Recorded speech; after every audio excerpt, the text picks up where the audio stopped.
It's difficult to let past grudges go, especially when they've severely impacted your life. I discuss this and more on today's episode.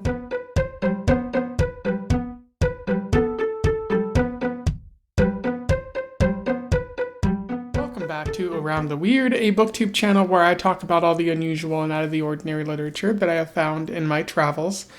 Today it is Short Story Tuesday, so I wanted to talk about an interesting short story that I found recently, one that is about failed dreams and gentrification, among many other things. I am referring to Tumble by Sidik Fofana, which comes from his short story collection, Stories from the Tenants Downstairs, which was published in 2022. For those who don't know, Sidik Fofana is a Black American writer, as well as a teacher. He teaches in Brooklyn, and he's only had like one thing published, I think, and it's this short story collection, which is pretty high quality. He has gotten some articles or short stories published in various journals and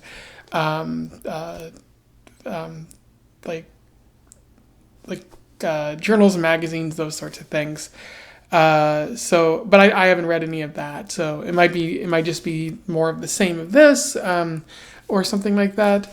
But what's really interesting is that although I say this is a short story collection, it's actually several interconnected stories. Basically, the overarching story is that there's an apartment complex in Brooklyn that has been purchased by a real estate company, and all the tenants are being evicted or rents are being raised, and the tenants are dealing with that. So in a way, this isn't really a short story, but this story is kind of closed off, even though it's somewhat connected to the rest of it. So I'm kind of cheating, but also kind of not. Regardless, this is a pretty high quality short story that I'm going to recommend. So I guess I'm allowed to cheat.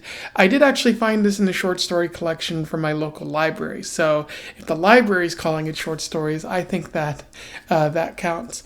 But also don't forget to patronize your local libraries, as they might have pretty interesting short story collections like this. And so without further ado, let's talk about Tumble. I will do a summary, a little bit of analysis, and we will move on from there. So Tumble focuses on Quanneisha Miles. She goes by the name Nisha. She's home after dropping out of college. She's applied for a number of jobs since dropping out, but she's had no success. She wanted to be a journalist, but no magazine or journalist publication will return any of her applications that she sent out. And so her mom has managed to set her up with a job at the local tenants council, where she is helping to fight evictions in the wake of a real estate company buying the apartment complex that they're in order to turn everything into deluxe luxury apartments.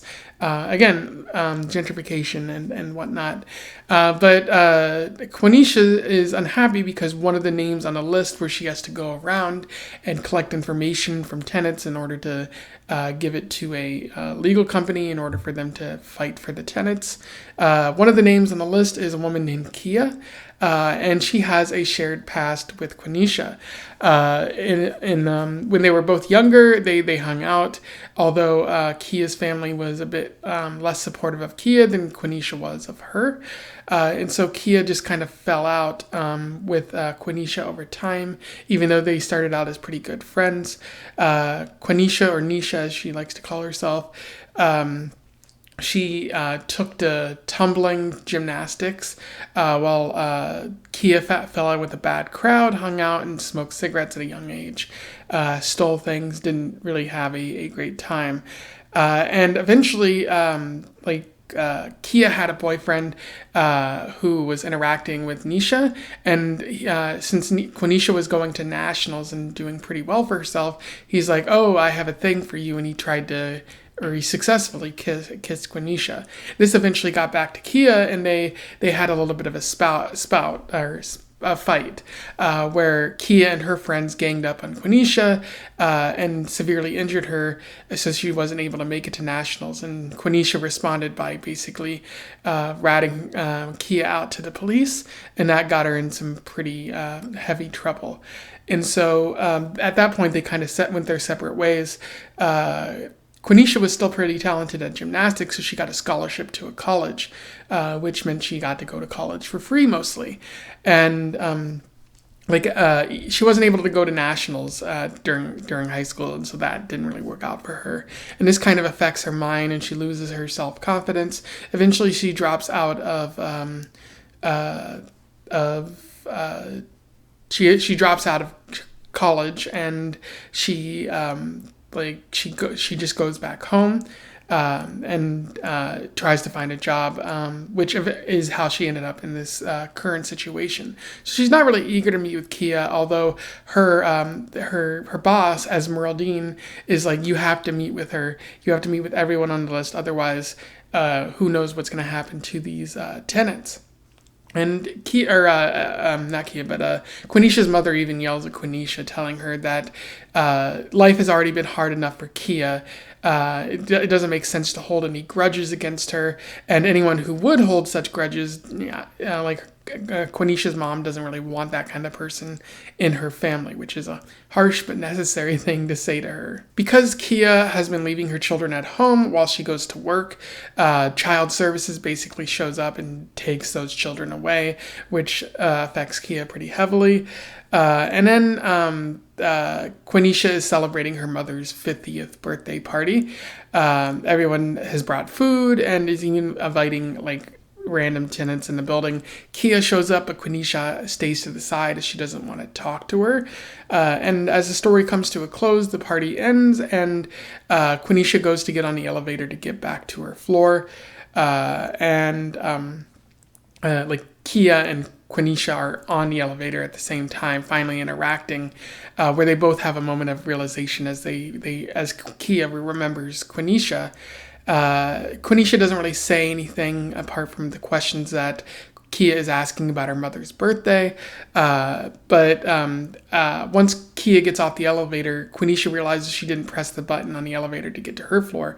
But Quanneisha realizes that Kia already pressed it. So it's clear that Kia is thinking about Quanneisha in some capacity. And that's where the story ends there. In terms of analysis, Fofana presents us with quite a bit to think about in this story. One of the ideas that are discussed is that of failed dreams. Quanneisha has fallen into a rut after dropping out of college, and you can even argue that rut existed while she was in college, even before then.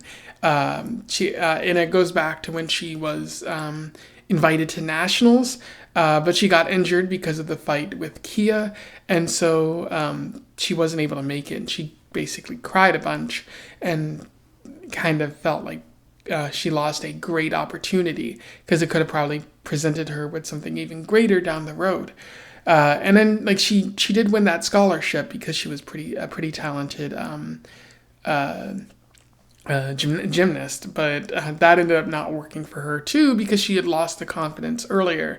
It just didn't feel the same if she hadn't won nationals. She just kind of wondered what she was doing there, and so she still had to pay for college after dropping out of the gymnast part of it, because she didn't really have that scholarship anymore. But it seems maybe the money wasn't the problem there either. It was just she didn't know what she was really doing in higher education, so she left, and she's been applying for jobs ever since and hasn't really seemed to have a lot of luck. And that might be due to the confidence or the drive that she might have. She's sort of lost it in these past couple of years, For Quanneisha, as Fofana is showing, Kia represents the failed dreams, where it all went wrong. That she could be doing so well, and then it could all just head south for her. I think he does a great job of kind of highlighting how that's a sort of a climax of her life, and then everywhere from there is just not working out well for her. She has to address this problem, but she's not really ready to address that problem that's coming up.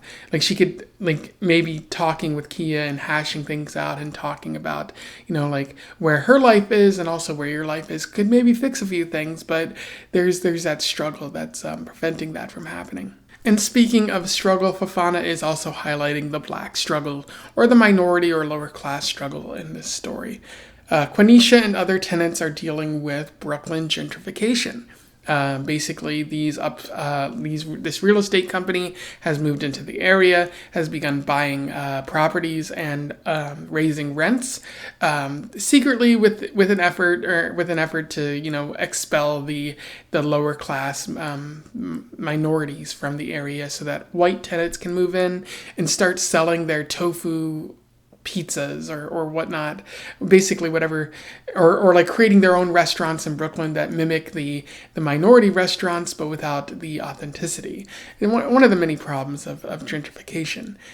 So the tenants are all dealing with that throughout the story. I think Fofana does a great job of highlighting a very real problem that exists in a very relatable, realistic kind of way of people trying to overcome that issue. But for Quanneisha, like there's a bigger problem. And that, she wants to do gymnastics, but one of the problems she notes is that her mom didn't have the money to pay for it. And when Quanneisha kind of pointed out how it could benefit her in the long run, her mom was okay with doing that. But she also noted that things were difficult again because she was a Black girl, and so Black women, Black individuals in general, have to work harder. There's a good quote from this that I would like to read to you. "I had to be tough. Everybody thinks you'll automatically become that Black girl who's the best, but you really have to watch out because otherwise you might be that urban girl who tries to hang, gets over her head, and quits." Kind of highlighting the struggle that young Black girls might face. Like there's that misconception that a Black girl who pushes herself will achieve great things, because we've seen so much of that in actual reality. But sometimes it doesn't work out. Sometimes there isn't a Cinderella story for young Black women. And so Quanneisha had to really struggle and try to achieve great things in order to even make it to nationals.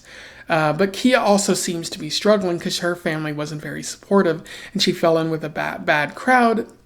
And it ended up resulting in her having a conflict with Quanneisha. And even after that, things didn't seem to work out for her. She might have had a run-in with the police even more.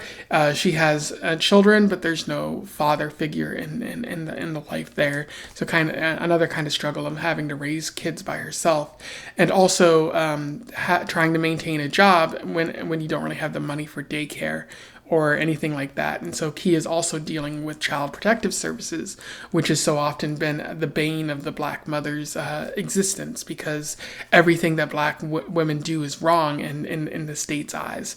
I've even read other books for Bevan's book club that have been about that very idea. So there's a lot of issues going on here with the Black struggle.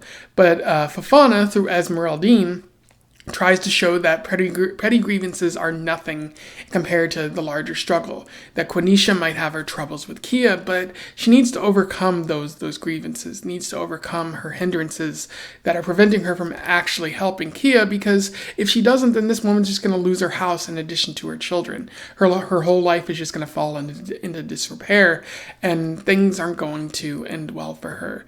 And so, Quanneisha needs to get over herself, essentially, in order to think of the good of the community rather than just the individual, which is a very important message. You can have your beefs all you want, but in order to uplift the Black community, in order to uplift the lower classes, the common struggle of the proletariat, you have to forget yourself in that moment and be ready to do good for the entire community. Fofana also does a really good job of really exploring this fixation on Kia, because Quanneisha can't think of anything else, but also can't address her problem, kind of stuck between a rock and a hard place, where all she can think about is Kia, but she can't talk to her. She can't bring up the fact that Kia caused some of the problems in her life, maybe because Quanneisha knows at the heart of it that Kia's been dealing with her own problems, so to blame her, to talk about it, would kind of be insensitive and would kind of ignore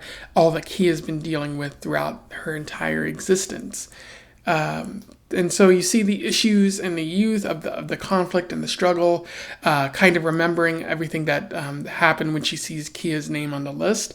And then the different tracks that they've been put on, where Quanneisha has been kind of going through like the gymnast life, hopefully trying to make it out of this Brooklyn community and achieve some pretty stellar things and maybe give back to the community in the end.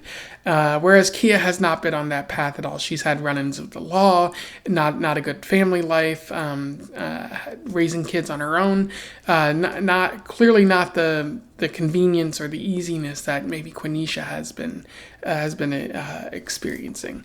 But it's also important to note that Quanneisha is not the only one dealing with this. Kia might dealing with this fixation, because Kia, as we see at the end of the story, might be focusing on Quanneisha too. Because at the end of the story, we see they're in the elevator, they chat a little bit, and Kia clearly recognizes Quanneisha and maybe understands what she did to her in the past. What's especially interesting is after Kia leaves the elevator, Quanneisha notices that Kia pressed the button for her floor. So Kia remembers Quanneisha. Kia knows which floor she lives on. And so the question is Kia fixated on Quanneisha as well? Is she thinking about what she's done wrong to her and maybe thinking, oh, this is my punishment in life, as some people might think about themselves? It's not really said explicitly, but that ending does leave it open for such a thing to happen to Kia. That they're both unwilling to address the hurt that they're both experiencing and have experienced in the past. And I do like that Fofana kind of leaves it open, not simply giving us a happy ending, but also implying that maybe Quanneisha might be able to overcome this in the end and benefit the tenants. At the end of the story, at the end of this collection of short stories, there is no direct communication about what happens to all the tenants, but given the past of this kind of stuff, it does seem like there's probably a struggle that's going to continue, and the council has some work to do. Whether or not Quanneisha will even be a part of that, or if she'll try to move on to something else, maybe go back to college, that's another thing entirely. But it's important elements that Fofana has presented here. Anyway, those are my thoughts on Tumble by Sidik Fofana, a pretty high quality short story from a pretty good collection. I definitely recommend that you seek this out. Maybe you might find it at your local library. I heavily encourage you to read it, and let me know in the thoughts, and let me know in the comments below if you have any thoughts about this specific short story or the author. Otherwise, don't forget to like, share, and subscribe if you wanna get the word out about this author or the short story collection. Otherwise, join the Discord if you want to have further conversations about this type of thing. And until then, I wish you the best of luck in your weird and gentrification fighting travels. Farewell.